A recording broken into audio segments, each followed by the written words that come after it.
আরব দেশে যে সান্ডা খাওয়া হয় আরাবিয়ানরা বিরিয়ানিতে ব্যবহার করে। বিপত্তি ঘটেছে এখানে যে একজন সান্ডা আনতে বলেছে, সেখানে গুই সাপ নিয়ে আসা হয়েছে।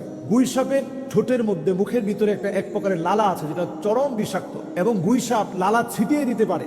যদি সে প্রচন্ড ভয় পেয়ে যায় এবং মনে করে যে আমাকে যে কোনো সময় আক্রমণ করা হবে, তখন এই বিষাক্ত লালা ছিটিয়ে দেওয়ার মধ্য দিয়ে আপনি কিন্তু ক্ষতিগ্রস্ত হবেন এবং আপনি এই বিষক্রিয়ায় নানাভাবে আপনার প্রাণ চলে যেতে পারে। এই জন্য গুই সাপ আর সান্ডা একেবারেই এক না। সান্ডা খুবই শান্তশিষ্ট, একটা খুবই নিরীহ, গুই সাপও নিরীহ, কিন্তু গুই সাপের খাবারের প্রকৃতি আর সান্ডার খাবারের প্রকৃতি ভিন্ন। গুই সাপ হচ্ছে মরা মুরগি, মরা ছোট ছোট কোনো কীট পতঙ্গ, এমনকি ডিম, সাপের ডিম পর্যন্ত সে খেতে পারে। আর সেখানে সান্ডা হচ্ছে শুধু লতা পাতা গাছ, ছোট ছোট লতা পাতা খেয়ে বেঁচে থাকে, এবং বসবাসের প্রকৃতিও সম্পূর্ণ ভিন্ন। ওইটা হচ্ছে পাহাড় পর্বতে, মরুময় বেষ্টিত, পাথরের পাহাড় বেষ্টিত জায়গায় ছোট্ট একটা গর্তের ভিতরে লুকিয়ে থাকে। তো আরাবিয়ানরা তখন সেখানে পানি আর পানি ঢালতে থাকে, বিরাট বিরাট পানি দিয়ে নিয়ে যায়। তো সেখানে পানি ঢালতে থাকে, যেহেতু পানি সহ্য করতে পারে না সান্ডা, সে উপরের দিকে উঠে আসে এবং একটা পর্যায়ে তাকে ধরা হয়। এবং এটা আরাবিয়ানরা বিরিয়ানিতে ব্যবহার করে। সান্ডার বিরিয়ানি এটা তারা ব্যবহার করে। সান্ডার তেল এটা ব্যথার জন্য এবং অন্যান্য অনেক কাজ এটা ব্যবহৃত হয়ে থাকে। মূলত এটাকে অনেকে খুব উপকারী বলে মনে করে এবং খায়, যে সান্ডার তেল এটা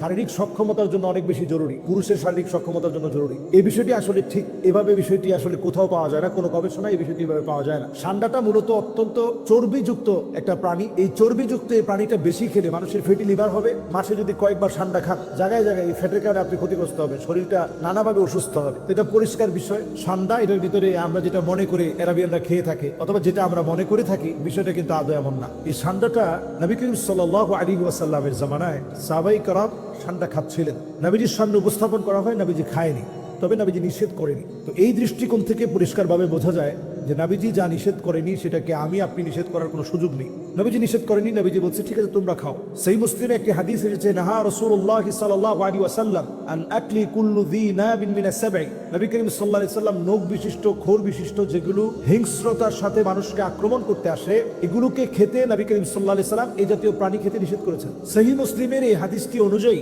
আসলে অনেকে সান্ডাকে, হানাফি মাযহাবের ফতোয়া হচ্ছে যে এটাও যেহেতু মানুষকে অন্তত ক্ষিপ্রতার সাথে আক্রমণ করতে আসে, আপনি দেখবেন ফুসফুস করে আওয়াজ করে, এজন্য হানাফি মাযহাবের ফতোয়ায় এটা খাওয়াকে পছন্দনীয় মনে করা হয় না। অন্যান্য মাযহাব অনুযায়ী এটার ব্যাপারে তারা নিষেধ করে না।